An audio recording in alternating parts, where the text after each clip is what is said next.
nessa primeira semana do PET 2, ele coloca também esse tópico que é da teoria de conjuntos. Conjuntos vocês já trabalharam com isso aqui um pouquinho no fundamental.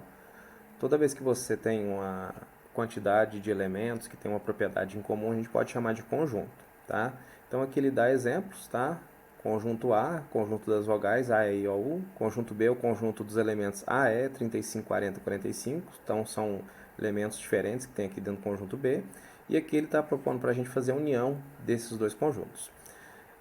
Quando a gente vai representar conjuntos, a gente pode representar dessa maneira, listando os elementos. A gente pode representar com uma propriedade em comum. Por exemplo, o conjunto A é o conjunto das vogais. Se eu falar para você que é o conjunto das vogais, nem precisa fazer a listagem, vocês já sabem quais são as vogais. E outra maneira é representar por meio de diagramas. Esses diagramas aqui têm um nome específico, são os diagramas de Venn ou de Venn-Euler, tá? Então, se vocês procurarem na internet, vocês vão encontrar a referência do Venn e do Euler, que são os primeiros matemáticos que trabalharam com esse tipo de diagrama aqui para representar conjuntos. E aqui ele está representando o conjunto A e B. E observem que os elementos A e E fazem parte dos dois conjuntos. Então, esses dois elementos, A e E, eles vão ser representados tanto no A, que é o conjunto azul, quanto no B, que é o conjunto em vermelho. Então, observe que eles vão aparecer nessa região que a gente chama de interseção dos dois conjuntos e representa com o símbolo de U voltado para baixo. Está aqui, ó. E os elementos O e U fazem parte apenas do A, 35, 40 e 45 fazem parte apenas do B. Tá? E se eu vou fazer a união de conjuntos, eu vou pegar todos esses elementos aqui. Ó, tá? E uma maneira de eu verificar quantos elementos tem na união é fazer o seguinte. Aqui ele apresenta a fórmula, né, mas ela é bem intuitiva, bem fácil de entender. Tá? Como que eu calculo a quantidade de elementos da união de dois conjuntos? Você vai pegar todos os elementos do conjunto A, no caso aqui eu tenho 5 elementos, somar com a quantidade de elementos que eu tenho no B, também tenho 5. Só que quando eu pego os elementos de A mais os elementos de B, observem que essa parte aqui do meio, que é a interseção, eu estou contando duas vezes. Tanto quanto eu faço a conta com A, quanto com B. Então, essa interseção aqui, como eu contei ela duas vezes, eu tenho que subtrair ela uma vez.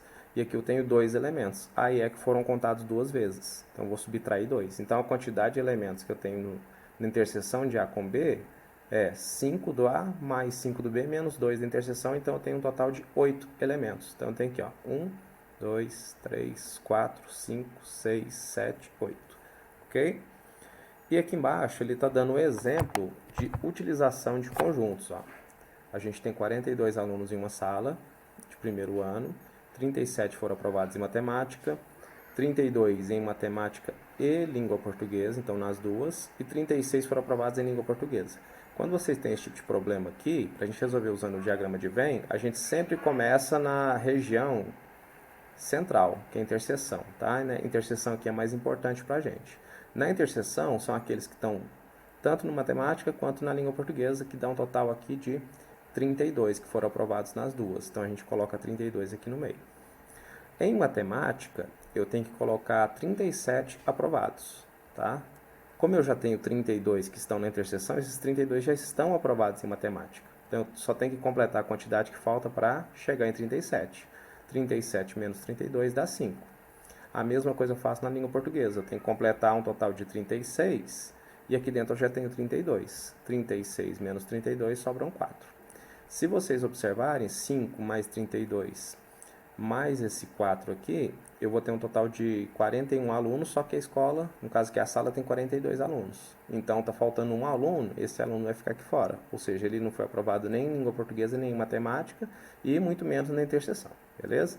Então, isso aqui é uma maneira de você resolver exercícios que envolvem teoria dos conjuntos e operações com conjuntos, beleza?